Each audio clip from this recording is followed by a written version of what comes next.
بسم الله الرحمن الرحيم. الرحمن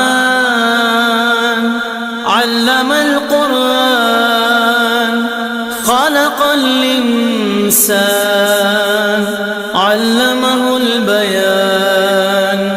الشمس والقمر بحسبان والنجم والشجر يسجدان.